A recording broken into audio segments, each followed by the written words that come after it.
મહુવા નજીકની આસરાણા ચોકડી પાસે આવેલ મહાલક્ષ્મી સેલ્સ એજન્સીમાં શોર્ટ સર્કિટને હિસાબે આગ લાગી જવા પામી હતી। આગ લાગવાના બનાવને લઈ લાખો રૂપિયાનો માલ સામાન બળીને ખાખ થઈ જવા પામ્યો હતો। મહુવા નગરપાલિકાનું ફાયર ફાઈટર ઘટના સ્થળે પહોંચી આગને લીધી કાબૂમાં। મહુવા નજીકની આસરાણા ચોકડી પાસે આવેલ મહાલક્ષ્મી સેલ્સ એજન્સીમાં શોર્ટ સર્કિટને હિસાબે લાગી આગ। લાખો રૂપિયાનો માલ સામાન બળીને થયો ખાખ। આ બાબતે વિગત જોઈએ તો આજે સાંજના સુમારે 7 કલાક આજુબાજુ મહુવા સાવરકુંડલા રોડ પર આવેલ આસરાણા ચોકડી નજીક મહાલક્ષ્મી સેલ્સ એજન્સીમાં શોર્ટ સર્કિટના હિસાબે અચાનક આગ લાગી જવા પામી હતી અને જોતજોતામાં આગે વિકરાળ સ્વરૂપ ધારણ કર્યું હતું।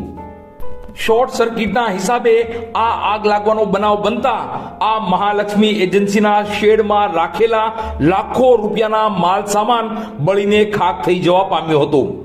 એવા સમાચાર પ્રાપ્ત થઈ રહ્યા છે કે કરશનભાઈ ઝંડુરભાઈ સિસારા રહે ભાદોડવાળાની માલિકીની આ મહાલક્ષ્મી સેલ્સ એજન્સી છે, જેમાં બિલ્ડિંગ મટીરીયલ, ખેડૂતને લગતા માલ સામાન અને હાર્ડવેરના માલ સામાનનો વેપાર કરશનભાઈ સિસારા કરી રહ્યા છે। આજે સાંજના 7 વાગ્યાના સુમારે શોર્ટ સર્કિટના હિસાબે અચાનક આગ લાગતા શેડમાં રાખેલા લાખો રૂપિયાનો માલ સામાન બળીને ખાખ થઈ જવા પામ્યો હતો।